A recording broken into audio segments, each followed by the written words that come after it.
Hey, I'm Reggie Ponder, the Real Critic, and this is the Real Critic Roundtable, where African American critics come to discuss, debate, and have some fun. We always have some fun. I want to welcome my friend back to the show. It is Kathia Woods, cupofsoulshow.com. Look, if y'all don't know, you need to ask somebody. Girl's so busy that she usually is early. She on time because she got other things to do. Hey, Katia, welcome to the show. Thank you. It's nice to be back. It's been a challenging last couple of days, but it's important to speak up, as one says. So I always ask, what you working on? What's that big project you got working on right now? I feel like I got like 6 Word documents up. Working on the South by Southwest coverage. You know what I mean? And today I will plow. I try to earmark as many movies that, because there's only as many. The goal is to get through what I didn't get through on my plan today and tomorrow. All right, well, we gonna keep this moving and try to make sure that you get out of here and get on it. I also want to welcome the notorious KB to the house. Now, look, if you guys don't know this, I've been trying to get her on the show for a minute, but we got beef, we got issues. But you need to know she's a journalist, a host, a critic, a podcaster. She covers all things TV and film, from reviews, world premieres to comic conventions and film festivals. What does that mean? Girl be working. Girl is busy. KB, welcome to the show. Well, thank you, Reggie. It's about time. I mean, clearly, it only took years, it feels like. But no, thank you so much for having me. I am so excited to join this roundtable today. Excellent, excellent. Of course, as I asked Katia, what big thing you working on right now? Katia and I are in the same boat, and we have been talking about it. We are in the South by Southwest struggle boat. And so I have a lot of films to watch today and tomorrow. Sunday we'll be catching up on getting those reviews out and figuring out what's next and hopefully sliding in some interviews. So yes, Oh, tons of work. excellent. And then I've been trying to get Nancy on the show too. She's been avoiding us, by the way, Katia. She has been avoiding. She's like, nah, I don't want to do it. I'm Nah, sure she's been busy too. I'm, No, no, the first time I'm, actually, I'm kidding. like I'm podcast. kidding. I'm kidding, No, Nancy. yeah, I know, I know. I'm kidding. Yeah, the She's a first time writer. I was She's an sick. interviewer. She's an entertainment professional. She has a BA in cinema, critical studies from the University of Southern California, and we will not penalize her for that. She also reviews and works with natural organic products. This is great because this is gonna be organic. So Nancy, welcome to the show. Thank you. Glad to be here. And so what you got working right now?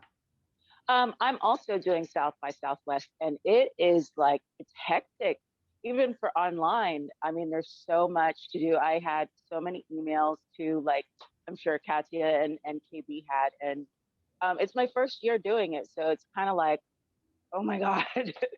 Well, I don't excellent. even get no barbecue. That's even at least when I'm there, I'm like, okay, today's the day I do my food truck thing. I get some barbecue. We don't even get no barbecue. That's sad. Yeah, and so we're gonna get into, because the three of you guys are there. Unfortunately, I'm not there, but we're gonna get into some South by Southwest news a little later in the show. First, we get to our first segment, and that segment is talking about what we talk about, and that's the movies. This first movie, I'm gonna ask Katia to bring it in for us. It is called Operation Varsity Blues, the college admission scandal, and it can be seen on Netflix. Katia, tell us what this one is about. Well, we all saw it on the news. Was it last year or the year before? It all seems so long ago, but so close. How some of our elite people go through all kinds of ways to get their children into college. And boy, the scheming, the money being passed around, they make the mafia look like a starter package. I mean, it's just, and the crazy part I still have to ask myself is, um, how there is no check and balance. Like really, if certain things hadn't come out, it would still be going. Maybe in some parts it still is. Maybe people were like, I'm gonna wait 6 months and get right back to it. But some of our Hollywood finest, SATs was scary for me too, but I still suffered through it. You know, I did what I had to get over that 1,000. And I was like, you know what? My grades are good enough. So this But, is you really, know, so it's really interesting. Thank you for bringing that in, Katia. It's really interesting. One of the things I forgot to say is this is a documentary, but what's really interesting about it though is that they have actors playing some of the principals in the film, and that's because, well, they can do that because they have the real transcripts of these conversations. And when you listen to these conversations, I mean, it's brazen, it's bold, it's really out there, and these people do some stuff to make sure that they're going to get their kids in school. KB, what did you think about this? Yeah, for me, I mean, the documentary was fascinating. As Kathia said, we all saw it on the news 2 years ago. You know, we kind of saw it based on the lens of Lori Loughlin and Felicity Huffman, more so than the like elite businessmen that were involved. So for me, going into this documentary, it was good to kind of get a sense of who the roster of parents actually were, and what they did behind the scenes, and kind of, you know, what their careers look like and why they did it. But, you know, the striking thing for me was the end of the documentary. When we got to the end and you're trying to find out, you know, who's guilty, who pled not guilty, the amount of people who pled not guilty and didn't get sentenced to anything was the wildest part to me. I'm like, they have you on tape, on record. They know that you did it, yet you still pled not guilty and still walked away and got to live your life. That's wild to me. Like, I'm Wow. like, oh, okay. feel And like that your speaks children solely to the white to go to privilege. community college. Well, Don't that you feel speaks. that way? You're like, I feel like if your kid tries to come to community college, you'd be like, nah, sir, this is for kids that want to go to school. You know what? It's wild because that speaks to the white privilege of the documentary of it all. You know, just the fact that they were able to be like, not guilty, and they moved on. I will say some of the kids were in the dark. So it's important to note that not all of the kids knew what was going on. A few did, like Lori, they did say Lori Loughlin's daughter did actually know what was going on, and she was in conversation with her parents. So she is to be held responsible in that regard. But some of the other kids literally had no idea. They were just doing what their parents told them because they trusted that their parents were doing something for them.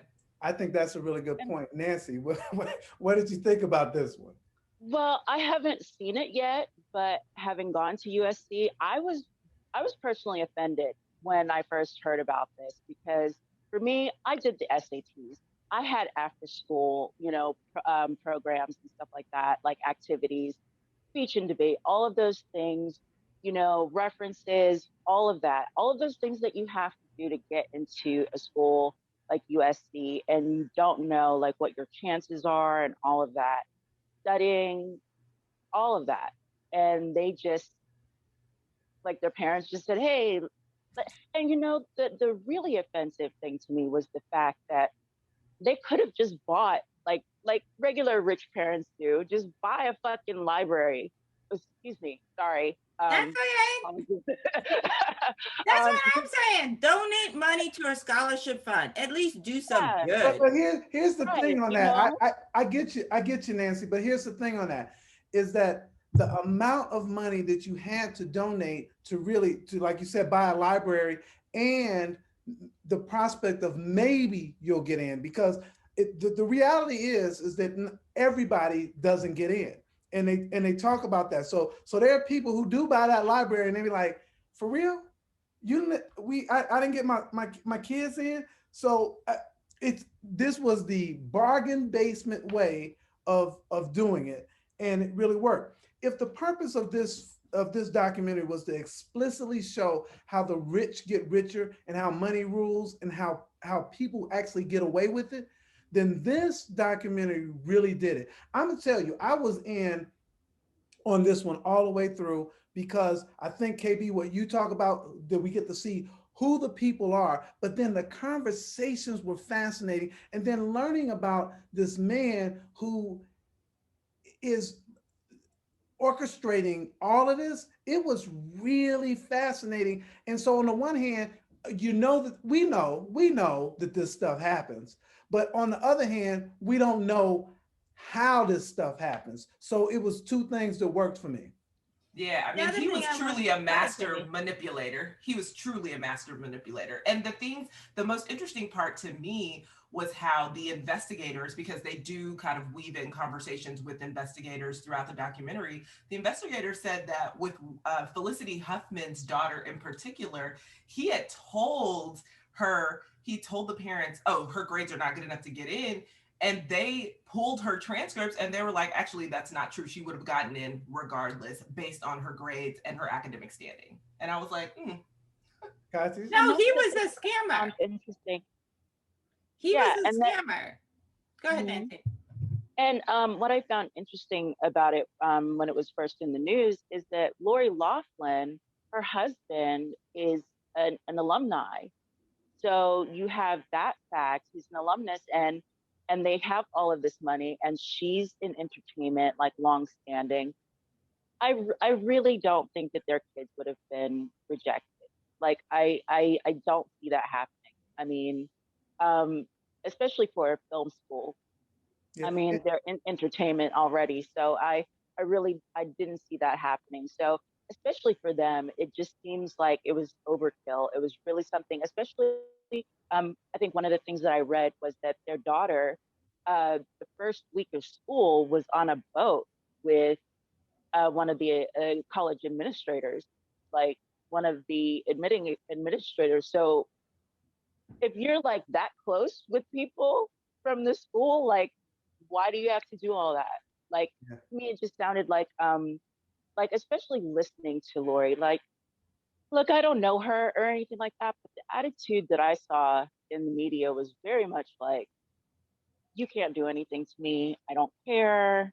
Um, whatever. And then how they sort of cannibalized each other, her and her husband, when it turned out that there actually was going to be jail time. Then it suddenly was, it wasn't my idea, it was his idea, you Yeah. know.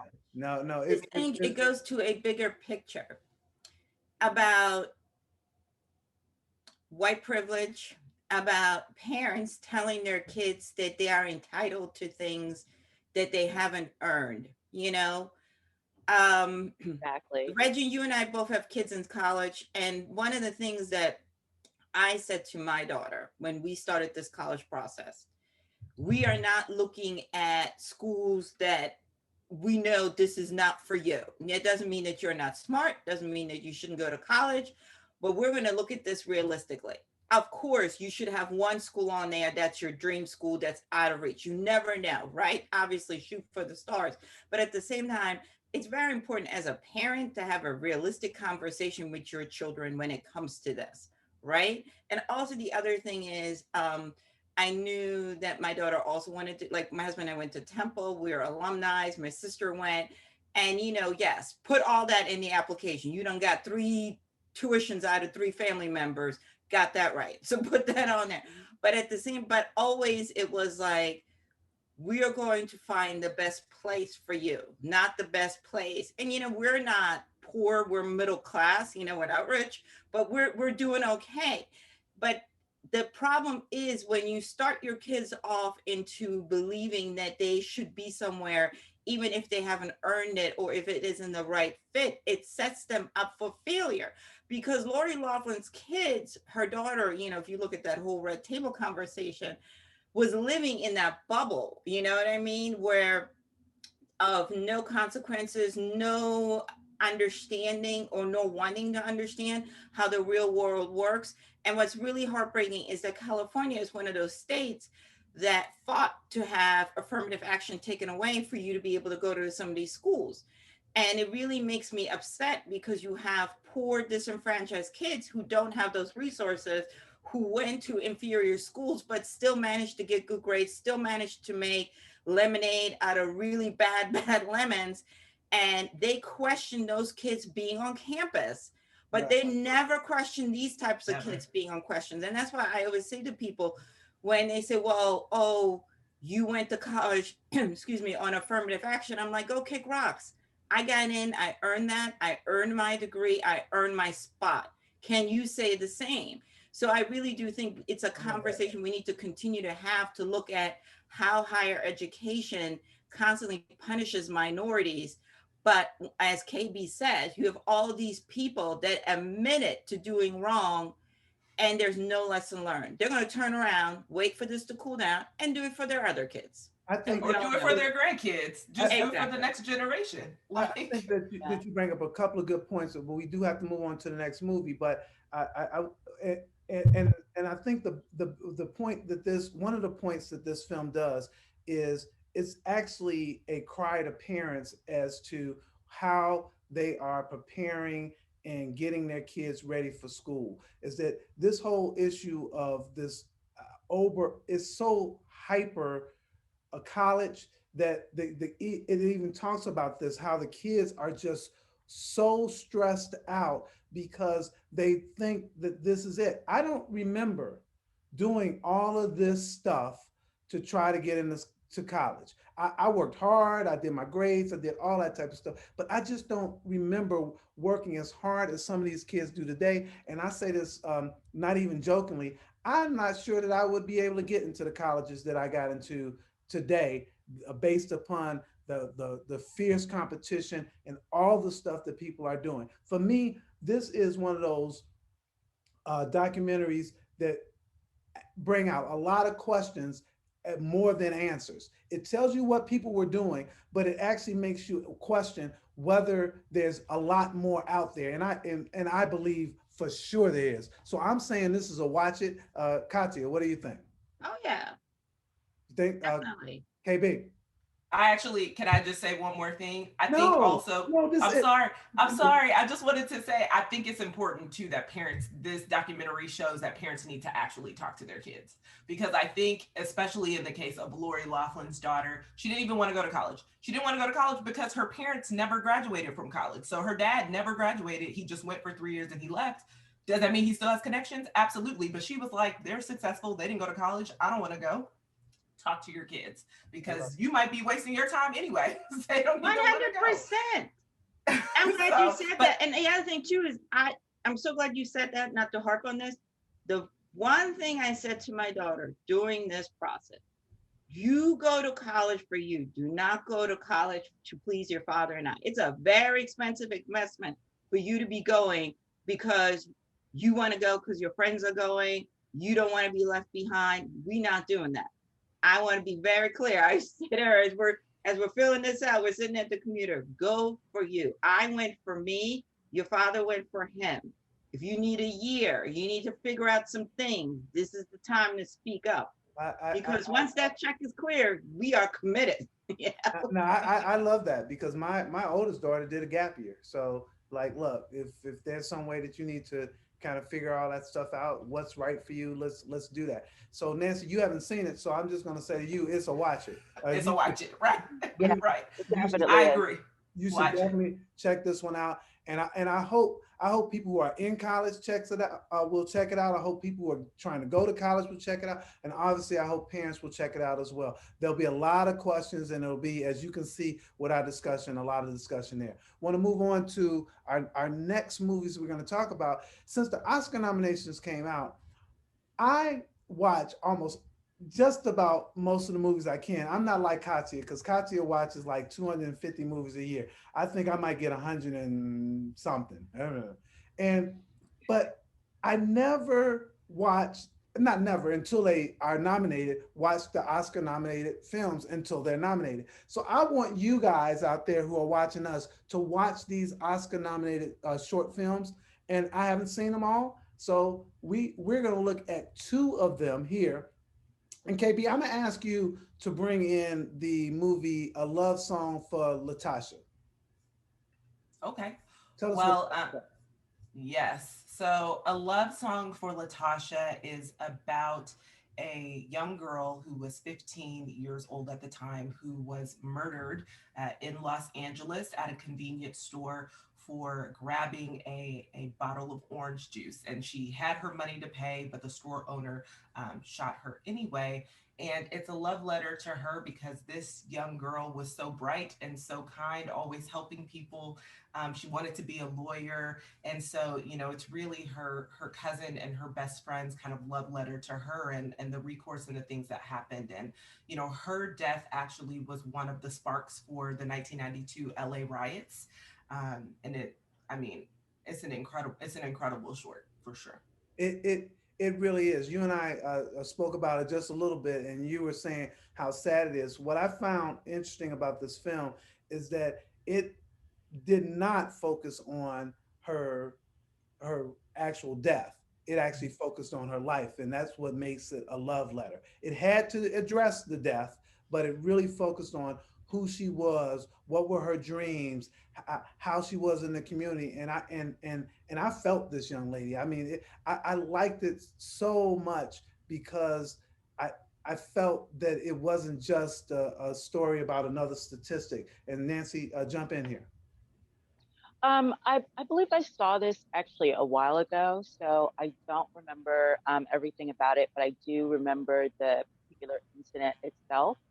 And I mean, I just think that, stories like this are really important to get across to people because this is important history. I mean, people look at things like this and they maybe say it's just kind of a one-off incident or something like that, but it's not. It's part of a larger history of abuse that Black people endure in this country.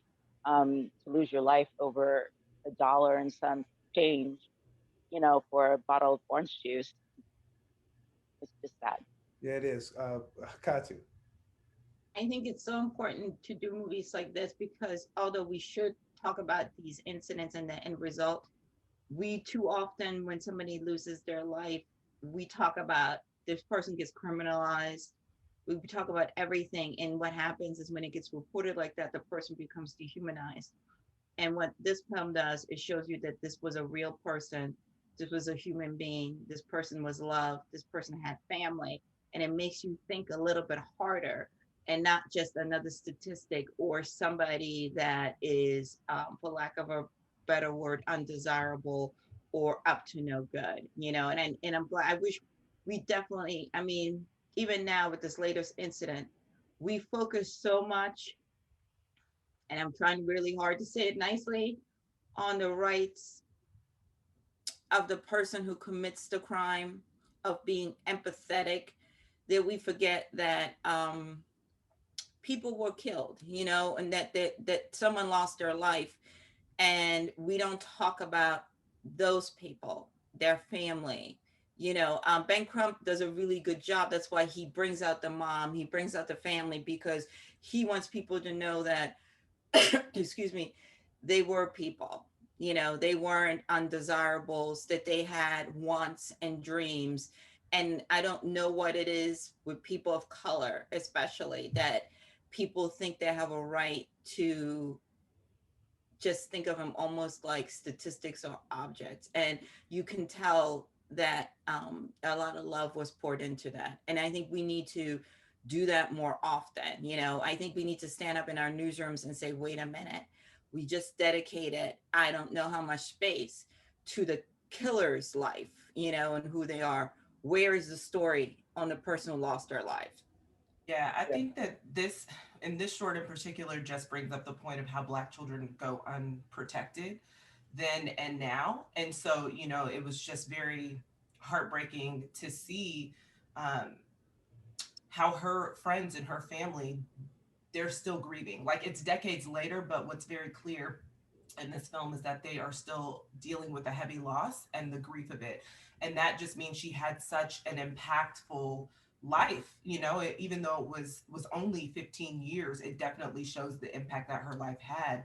And something that really stuck with me, to Katya's point, is that when it aired on the news, in the film, they get the reaction of her friend.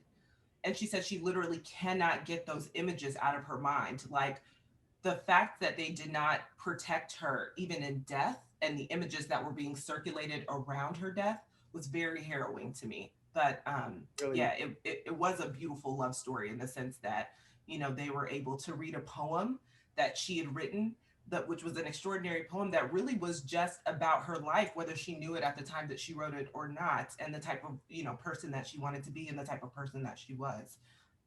So yeah, this really stuck with me, and I think it will for a while.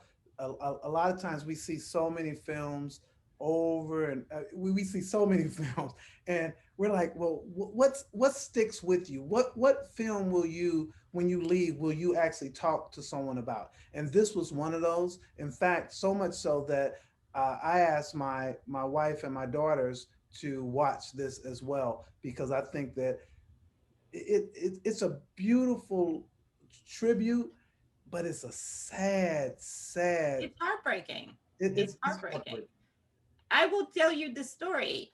My husband, because of something that his friends went through, my husband grew up in the Michigan area in his early years, in the Ann Arbor area, will not put his hands in his pocket when he's in a store. He will never leave a restaurant when he puts down cash until the waiter picks it up.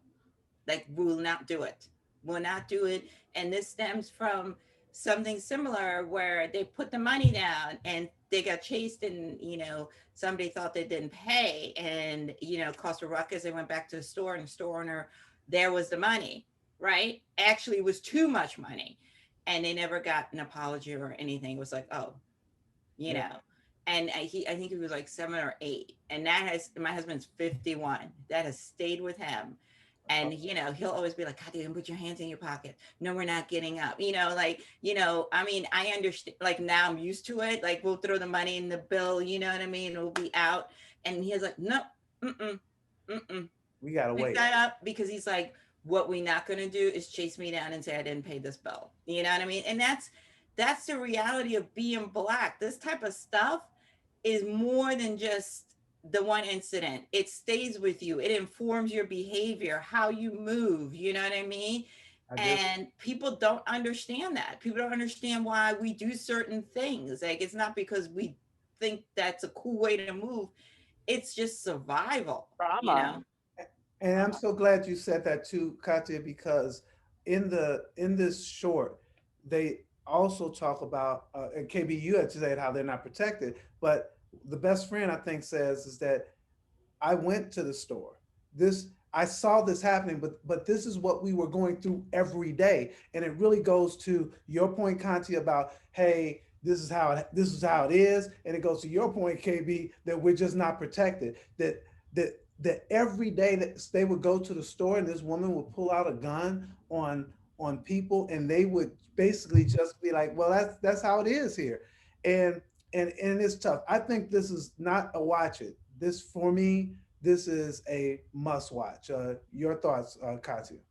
I agree, but it's going to leave you bitter. It's going to leave a bitter taste, but definitely watch it with your family.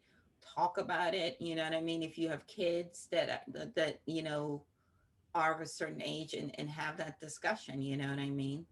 I do want to say though, because you just made me think of something, that it's going to be it's a little bit unfortunate uh, about the dynamics of the racial makeup of the person who killed her, because and the reason that's unfortunate is because of the time that we're in right now with the extreme violence toward Asians. And so in watching this, I hope people use some caution to to look at this through the lens that this is a love letter about the girl as opposed to about the woman who shot her. That's my thought. KB. yeah, I definitely think that this is a must watch, recommended to family, recommended to friends. It's obviously a very tough subject matter when it comes down to it, but I do think that this love letter needs to be seen by the masses, and everyone should watch it. And so again, we gonna make Nancy watch it. I'm gonna call her right after South by Southwest saying, did you see it yet? It's actually short. I think it Re- was, Rewatch. Yeah, I think I have to rewatch. yeah. But yeah. I think it was like 20 minutes or something like that. But they did such a good job within the little short time that they did. I hope everybody watches all of the Oscar nominated short films. They're so easy to watch. So I hope that people watch them because none of them are 2 hours long. That's why they call them Or short four films. hours. Right. Or 4 hours. So I want to get into one other film real quick. And Nancy, did you see Do Not Split? No. Okay, so I'll bring in Do Not Split. And so Do Not Split, this is really about, it records the protests and violence in Hong Kong in 2019. And it obviously is being nominated for an Oscar. And it really is about how China wants to become more dominant in with their association with Hong Kong and the people of Hong Kong seeking to determine their own destiny and fighting against the government. We get a firsthand, and when I say firsthand, this is a firsthand look at the resistance from the ground. It kind of reminds me of an embedded of an embedded reporter in the war, because that's the kind of look we get.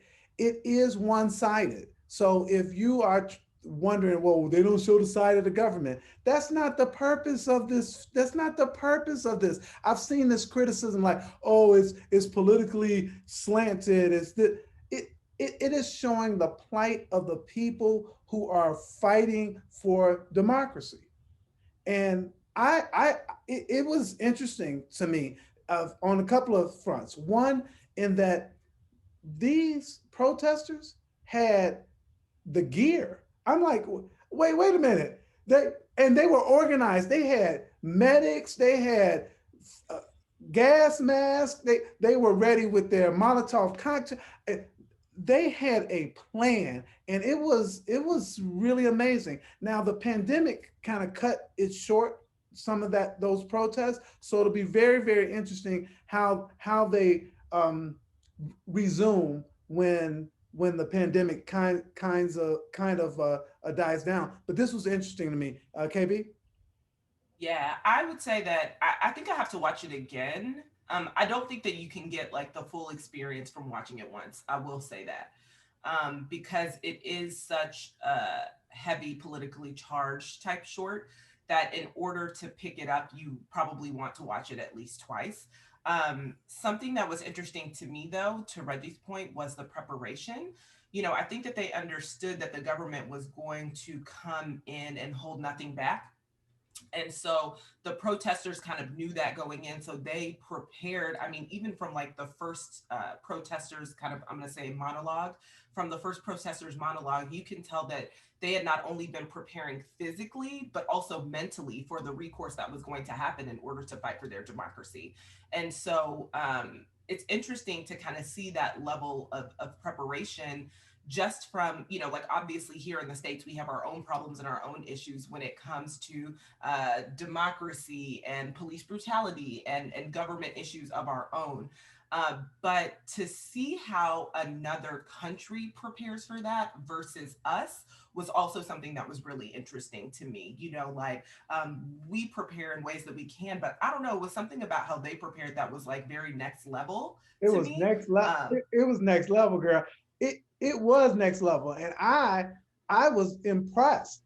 I was really impressed about the organization and how they did that. Katia.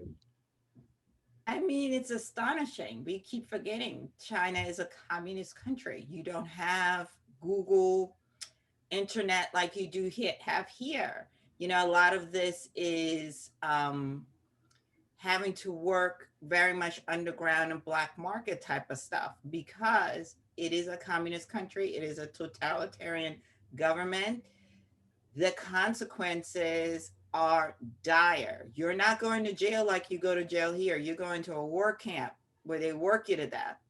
So I think that's one of the reasons why they were so prepared, because even here, as awful as things may get, the police has to still operate within a certain decorum. They can't just go full-fledged ham. We have the internet, we have social media. That's how a lot of this stuff is coming to light, where people are like, boom, and then up on Twitter it goes and people start talking.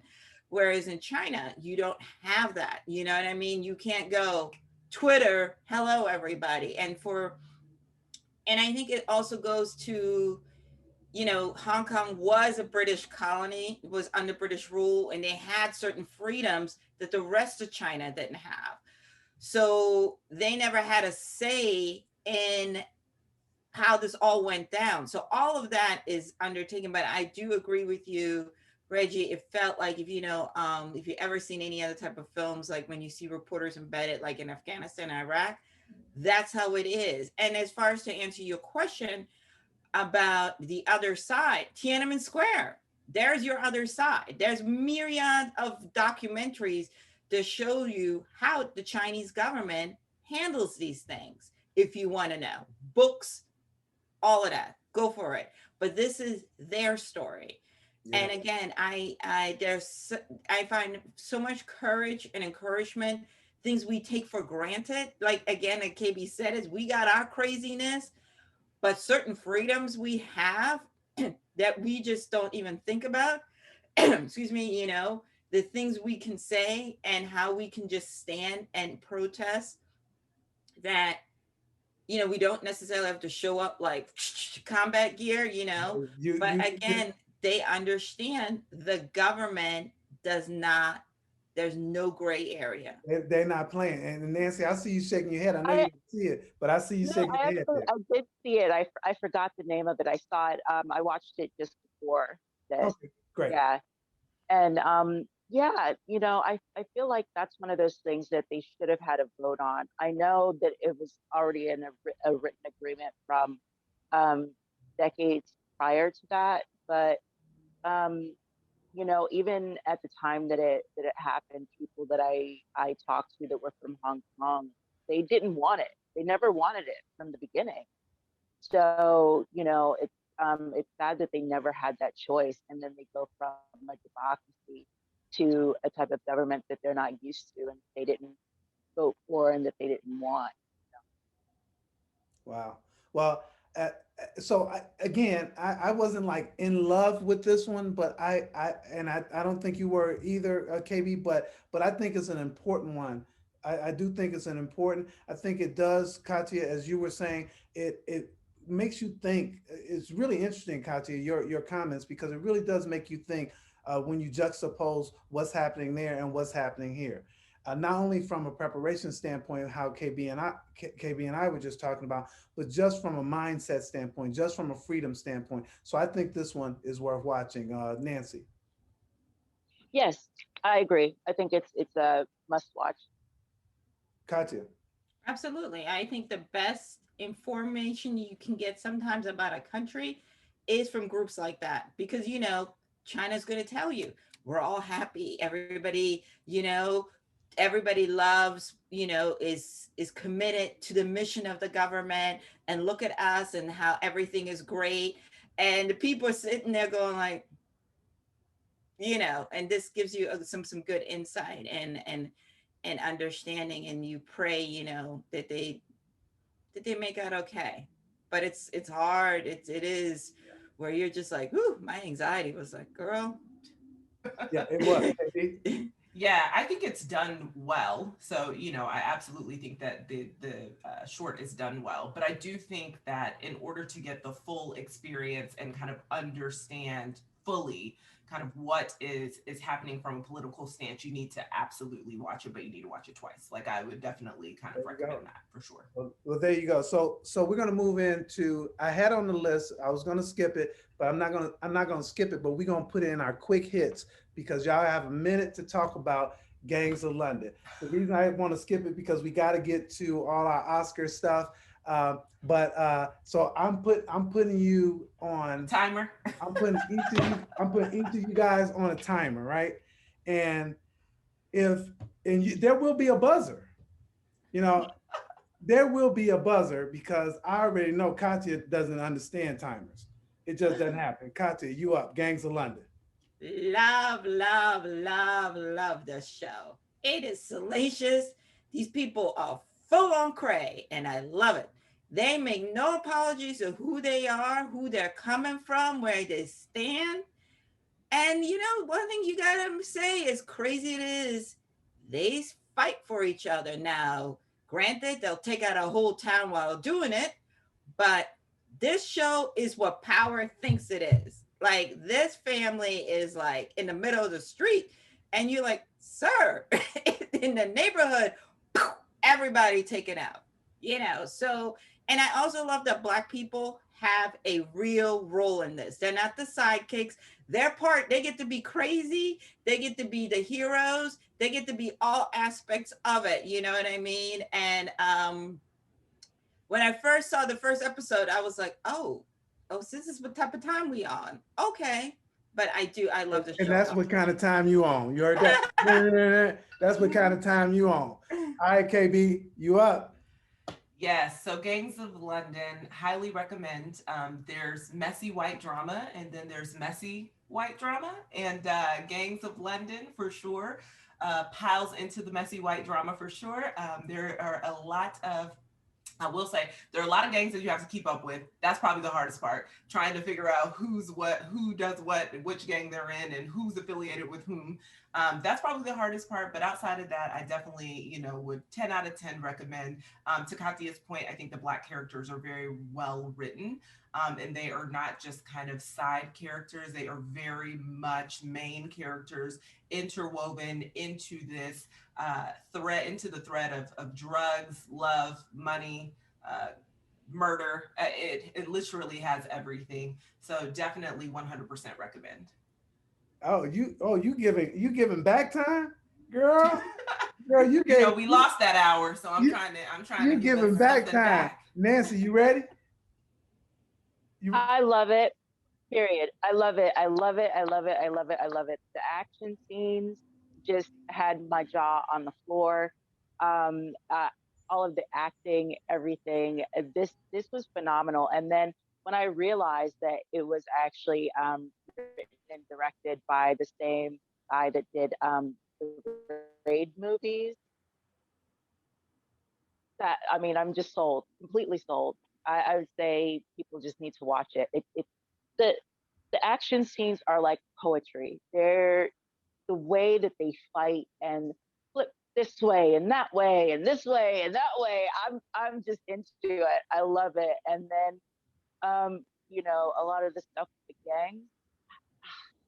Yeah, I don't know. You can't get better TV than this. Like, there's a lot of great shows out there, but this is definitely in the All right, and she gave back time too. Look at that. So I'll say that though. no, I'm gonna They get you need a back. new dining room table. They need a new dining room table. That table's done. I'm gonna get you back yeah, because it is.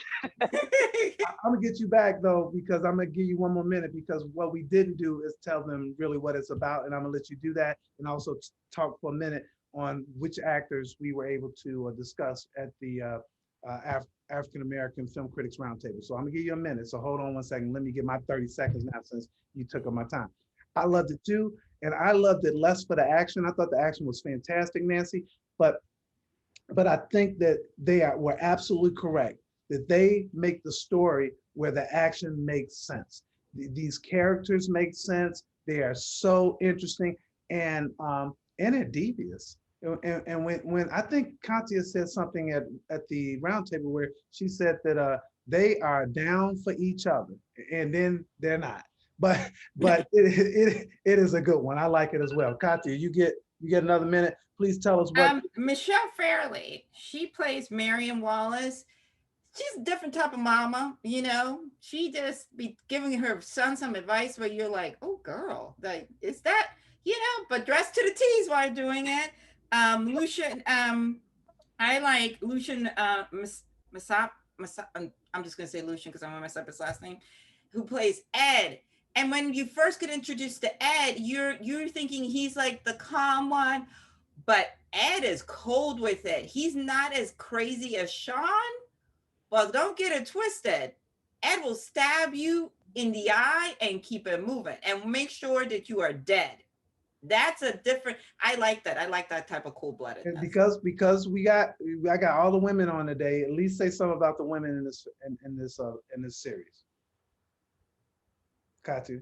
I did. I mean, I talked about the woman that plays Marion, and then we got to talk about Pippa, who plays Shannon. Again, on the slide, you think she's a mom and everything, and then you just find out she's crazy too. So, but all the women have urgency and they have, they have purpose, which I don't like, which I like. They're not eye candy. So But man, they have agency for sure. yes. so where can people see our roundtable for this? YouTube channel, and if you have Xfinity, we're on Xfinity. Hey. There you go. All right, so we're gonna move. We pushed that into our quick hits, but we really want to get into our Oscar talk today.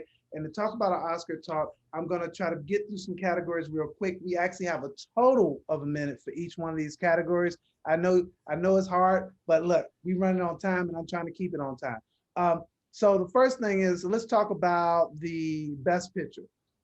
Were there any snubs, surprises, anything in there? As we talk about Best Picture, Nancy, jump in first. Okay, I'm really, really, really excited and a little bit shocked that Judas and the Black Messiah was nominated. That's like my pick. I really love it, honestly, because of some of the history with the Oscars in the past. I wasn't sure if it would be nominated, and I'm so glad to see that it's getting its flowers and everything like that. So because again, it goes back to history. When I watched this movie, One Night in Miami, Billie Holiday, the United States versus Billie Holiday, I just thought back to school and all of those things I didn't learn growing up in elementary school, next to the War of 1812 and George Washington and all of these things in history that we learn. And then there's this whole other part of history that is just, and also I grew up like part of my childhood in the South. And, I didn't learn it from family, but I think that there were a lot of like kind of media campaigns, like propaganda against the Black Panthers when I was growing up. So for a long time as a child, I was just scared of the name Black Panthers. Like I was told that like you would die if you were a Black Panther. It's the worst thing that you can be as a Black person. You're evil if you're a Black Panther. And it wasn't until like my teen years that I started to learn more and realize like a lot of this stuff is just lies. But it put in me, like at that young age, a sort of reaction where even to this day, even though I don't believe any of that stuff, from when I was little, I still kind of have this sort of jump reaction to hearing the name. I feel you on that. I do. Yeah. KB, you're up. So for Best Picture, Best yeah, Picture. the snub, One Night in Miami. That's what it's going to be for me. I mean, you Yeah. can take the time back. That's the biggest snub for me in terms of Best Picture. I think it was an extraordinary film. It should have been considered. Me personally, I didn't love Promising Young Woman. And so, for me, I'm like, well, we could have maybe subbed Promising Young Woman for One Night in Miami, in just my personal opinion. But yeah, That's real good. So I'm gonna jump in and try to make sure we keep time too. For me, Mank, wouldn't have made it for me. I'm sorry, you guys. Mank, it looks beautiful, all that type of stuff. Mank wouldn't have made it.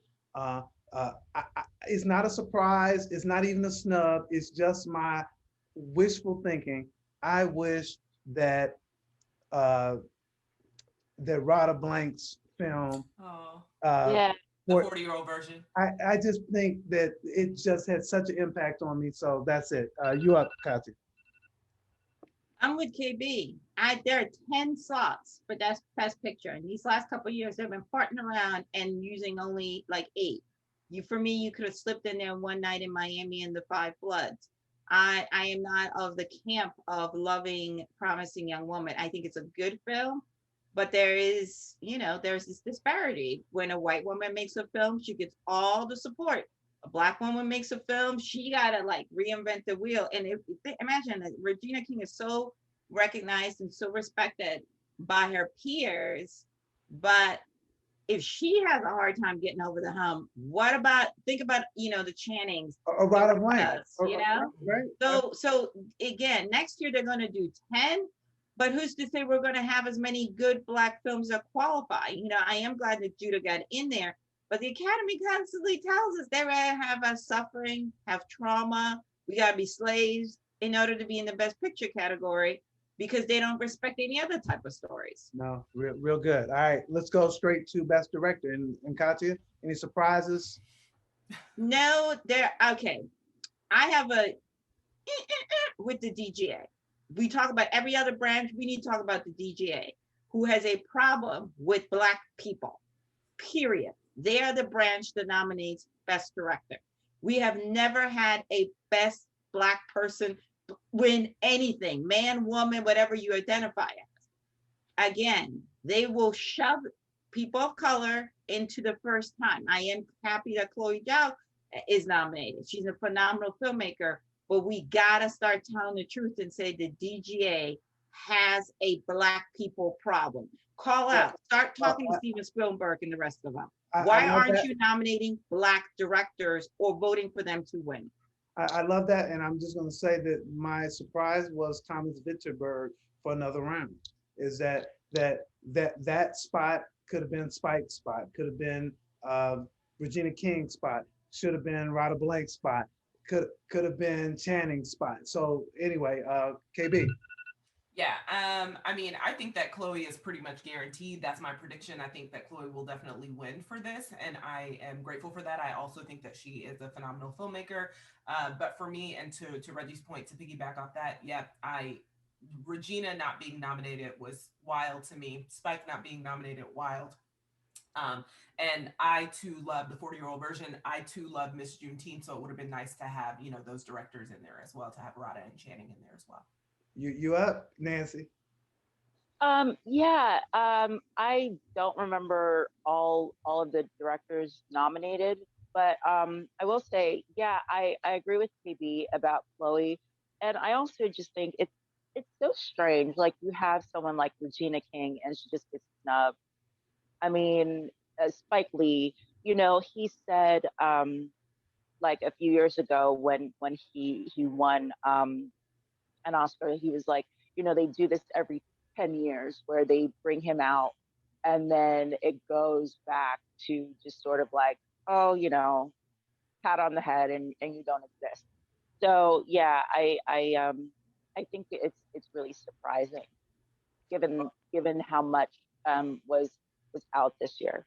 Well, I'm going to have you move right into Best Actor. And for Best Actor, obviously we have Riz Ahmed, Chadwick Boseman, Anthony Hopkins, Gary Oldman, and Stephen Yeun. So any thoughts on that category? It's Chadwick. It's Chadwick. It is Chadwick's, but there should only be one white guy. And that white guy is Anthony Hopkins. I see. Gary does not belong. That he took up Delroy's spot. And Gary knows he don't belong. You know what I mean? Delroy, that's probably the biggest no. Yeah. But I will say, I did not see Mank on purpose. So that's how I feel about all these nominations that it got. I was like, because I've made a choice to be like, wow, you sound like it is a movie that is technically beautiful, but you don't care about none of these people. Like, that's just the way this movie is. Like, you can turn up the sound and you will probably enjoy it more, but you don't care about none of these people. There's no emotional connection to anybody in that film. I will watch it probably in the next coming weeks before the actual Oscars. But again, I knew going in, so I cannot say anything about the performances naturally because I did not watch it. But it's also a choice that I made not to watch it. So well, I'm going to ask you to make the choice on going into our category for Best Actress. We got Viola Davis, Andra Day, Vanessa Kirby, Frances McDormand, and Carey Mulligan. I honestly think that Miss Day is going to take it. I think that the performance as Billy was fantastic. So my prediction is that, it's going to be her to take it. I think Viola did a fantastic job as well. And honestly, I really enjoyed Frances in Nomadland. And it made me kind of want to rent an RV and see the country too. So, I mean, I thought Frances killed it in that. I do think that Andra Day is the front runner because she is not the front runner. Let me say this is her first acting experience and she killed it. Not she did okay. She killed it. So I'm hoping that she wins, but maybe Frances might be the front runner in my mind. Kathia. It's hard to win a third Oscar. That club is very, very small. And she just recently won. It wasn't like she won an Oscar 5 years ago. It was like 3 years ago Frances won an Oscar for Best Actress. I love her to death as an actress. I love her spirit. She's unapologetically herself. I hope she does wear jeans to the Oscars, so they can go somewhere with that dress code. The other thing is, it's been 19 years since Halle Berry won. 19 years, numerous performances. No other Black woman has won. And we all got these diversity committees and 19 years. I do think that Andra is the best person out of all it is that gives a complete performance, top to bottom. You know what I mean? People came at me for Promising Young Woman. I go, it's a film that gives you starting 40 minutes. The rest of it is very problematic. Hence, Vanessa Kirby is the lone, nominee. I like Harry's performance, but it's not earth shattering. Do you know what I mean? She didn't have to really go out of this world to be this person. Whereas Audra had to learn to sing in a register that's not herself. She threw herself into this. This is a real life person. People have a lot of nostalgia attached to Lady Sings the Blues. So she couldn't just be like, let me be cute. And again, Black women have to jump through all kinds of hoops to get nominated. And I'm still asking the question, what we got to do to win? Your time up, girl. Go ahead. Go ahead, Aunt Nancy. Yeah, I think that Andra Day will take it. She did a phenomenal job. I adore Viola Davis, and I think that she did a great job as well. And I mean, there's a lot of good acting in this category. So, I do think though that Andra is going to win. It'll kind of be strange if she doesn't, unless it's Viola Davis. Okay, all right. I mean, that'll work for me. All right, so yeah.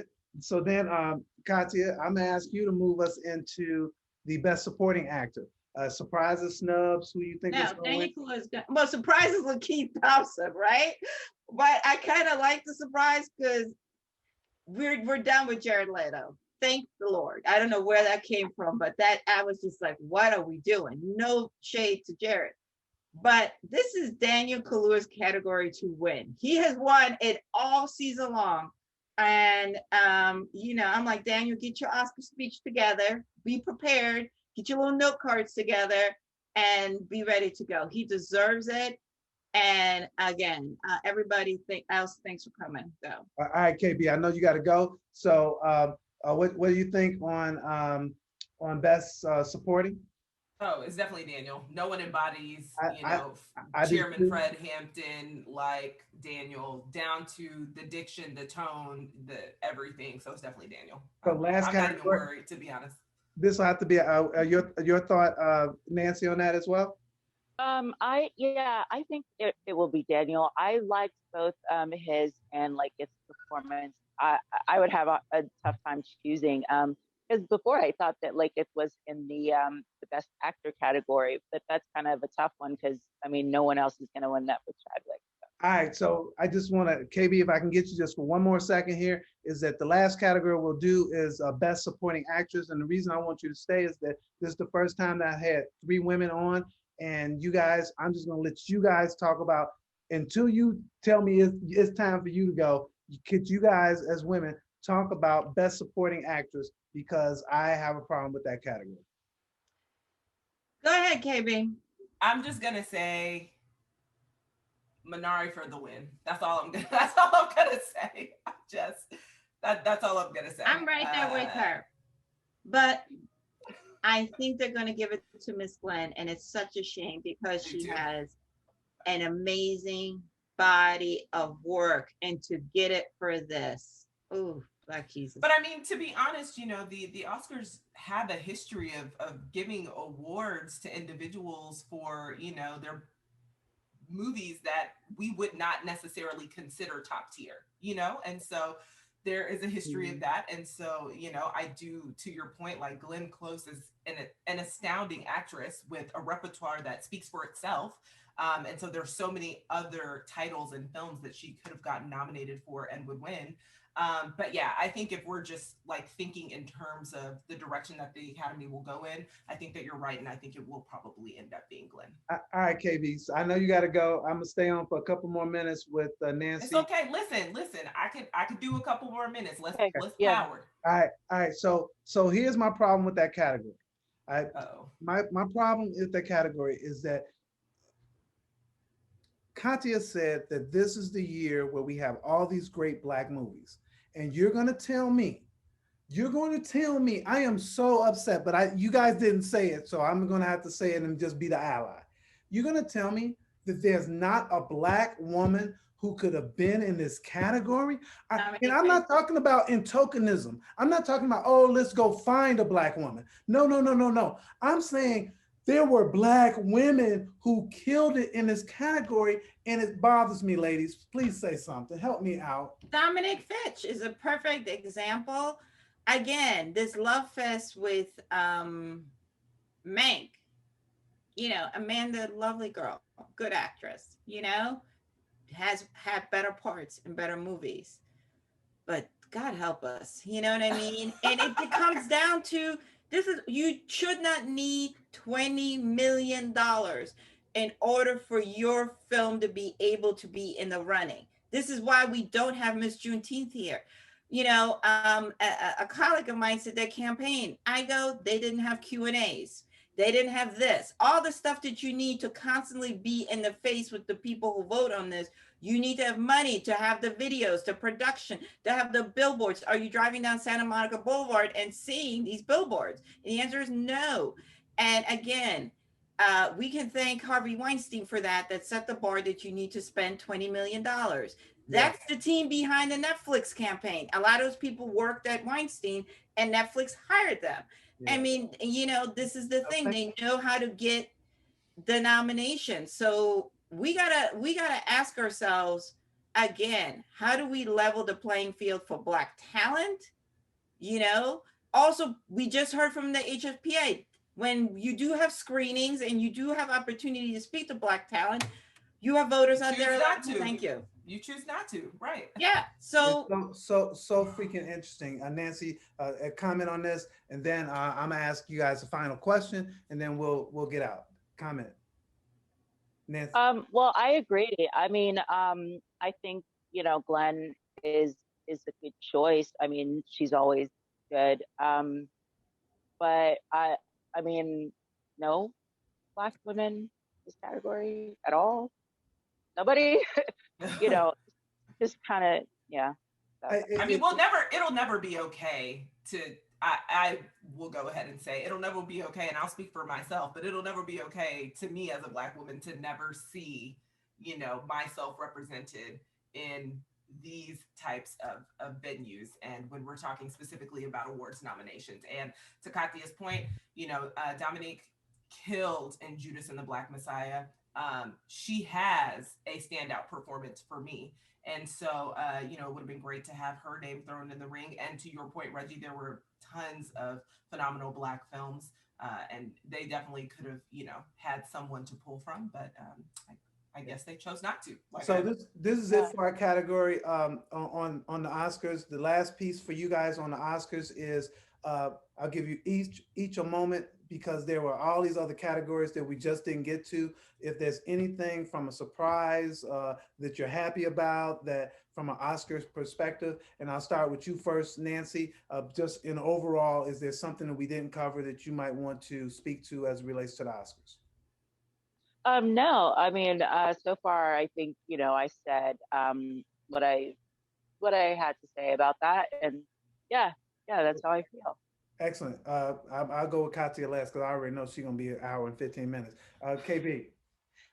Something that I adored, I'm really grateful for, adapted screenplay for Kent Powers for One Night in Miami. I think that's well-deserved, much deserved. And actually The White Tiger as well. I really, really enjoyed The White Tiger, so I was thrilled to see that be nominated for adapted screenplay as well. And then, of course, if we're going to talk about Black women, then definitely have to shout out the fact that the very first Black woman was nominated for makeup and hairstyling for Ma Rainey's Black Bottom. So, Katia. I'm very happy the Reza Ahmed and Stephen Yang are in this top 5. Yay! Stephen Yang was due for Burning, and finally, I'm glad that Minari is not nominated in Best Foreign Film because it's That not. I am happy about. Thank Right? you so much. And Because it is an and American film. it is an American film. And the other thing too is we like people are like, oh, it's the first time you have a Muslim man, it's the first time you have an Asian man. You gotta be ashamed of yourself that it took this long. It's 2021. I'm so tired of people be like, yay, these actors have been out here, but you all just, you all don't want to give these people their props. And I think again, we need to ask ourselves, why are we so gung-ho that in 2021, we're finally letting both different backgrounds to be acknowledged? That's Right. the question. Why did it take so long?